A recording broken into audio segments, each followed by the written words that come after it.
Hello everyone, welcome in Mahi's kitchen and home.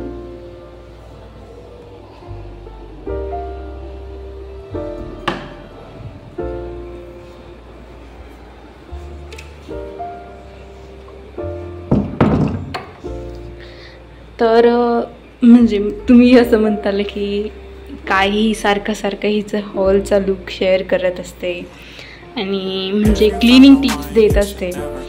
तर म्हणजे उगाच नाही देते, कारण की जेव्हा एखाद्या मुलीला किंवा एखाद्या हाऊसवाईफला किंवा म्हणजे कोणालाही म्हणजे जेव्हा एकटीला आवरावं लागतं घर सगळं, तर तेव्हा तिला कसं वाटतं, तिला म्हणजे किती प्रॉब्लेम्स येतात किंवा म्हणजे किती काम आवरू, मी एकटी किती आवरू असं होत असतं.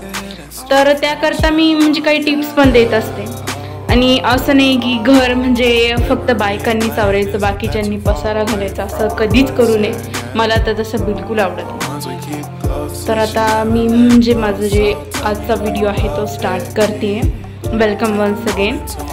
तर आता म्हणजे आज ऑगस्ट चालू झालेला आहे. ऑगस्ट चालू झाला आहे, त्यानंतर एक सण आता चालू होतील. जसं श्रावण चालू होईल तसं प्रत्येक सण दर 10-15 दिवसाला काहीतरी एक विशेष फेस्टिवल असतो. तर त्याच्यामुळं घर आवरणं ही खूप मोठी धावपळ होऊन जाते. आणि एक तर पावसाळा चालू आहे, तर पावसाळ्यामध्ये घर आवरणं कसं हे पण ह्यामध्ये इन्क्लूड होईल ह्या व्हिडिओमध्ये ऑटोमॅटिकली. आणि फेस्टिव्ह लुक्स पण म्हणजे सिम्पल फेस्टिव्ह लुक्स कसे द्यायचे घराला ते पण मी तुमच्यासोबत शेअर करते आहे. तर मी माझं जे रूटीन आहे ते मी ऑलरेडी तुम्हाला ह्याच्या आधीच्या व्हिडिओजमध्ये शेअर केलं होतं की कशा प्रकारे तुम्ही घर तुमचं क्लीन करू शकता रोजच्या रोज, किंवा 15 दिवसाला किंवा आठवड्याला, महिन्याला कसं तुम्ही तुमचं घर व्यवस्थित मेंटेन करू शकता, क्लीन करू शकता, याच्याबद्दलच्या मी सगळ्या टिप्स दिल्या होत्या. तर त्याच्या अकॉर्डिंगली मी घराचे सगळे जाळे काढले.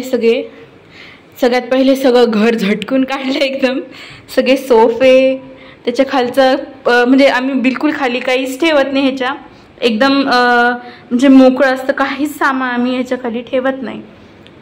पण जर धूळ वगैरे असेल तर मग ती खूप व्यवस्थित स्वच्छ करावी लागते. तर सगळ्या कानाकोपऱ्यातून मी धूळ वगैरे त्याची सगळी झटकून काढली. सगळे सोफा कवर्स, कुशन्स सगळं झटकून काढलेलं आहे. आणि जेवढ्या वस्तू आहेत तेवढ्या एकदम स्वच्छ पुसून घेतलेल्या आहे कोरड्या कपड्यांनी. जर तुम्ही नेहमी घर आवरत असाल तर तुम्हाला कधीच ओव्हरलोड होणार नाही घर आवरण्यासाठी. आणि सगळ्यात महत्त्वाची टीप आहे की घरात सगळ्यांनी भेटून काम करायचं आहे. सगळे घरात जेवतात, सगळ्यांनाच भूक लागते, सगळेजण घराला यूज करतात व्यवस्थित, सगळे घरातला कानाकोपरा व्यवस्थितपणे वापरतात. तर तसं नीटनेटकं मेंटेन करणं ही सगळ्यांची जबाबदारी आहे, असं नाही की एकाचीच जबाबदारी म्हणून. तर ह्याचं प्रूफ म्हणून हे सगळा कचरा हे दाखवते तुम्हाला. एवढी धूळ वगैरे निघाली.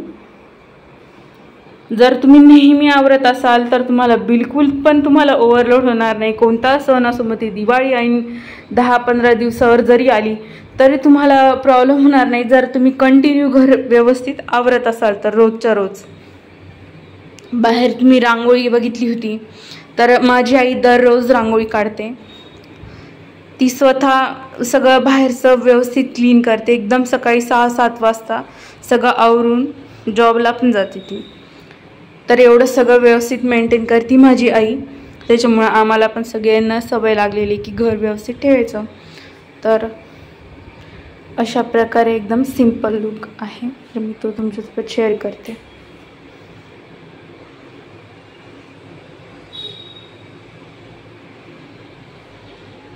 आज आहे 3 तारीख, 3 ऑगस्ट.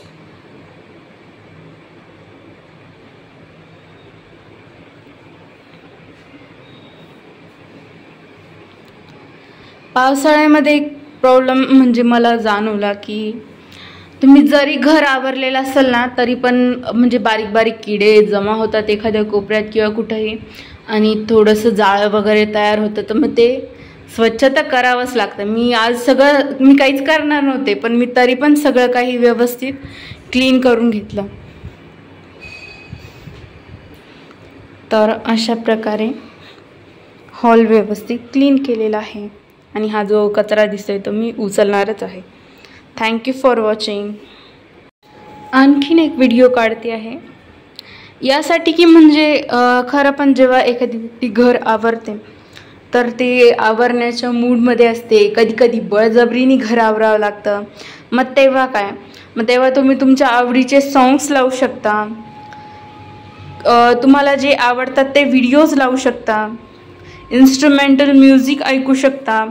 त्याच्याने तुम्हाला खूप छान वाइब्स तयार होतील आणि तुम्ही घर आवरण्यासाठी रेडी व्हाल. आणि म्हणजे जर तुम्ही रेडीच झाले घर आवरण्यासाठी, तुमचं माइंडसेट तुम्ही तशा पद्धतीने बनवलेलं आहे तर ऑब्वियसली तुमचं घर खूप छान दिसेल.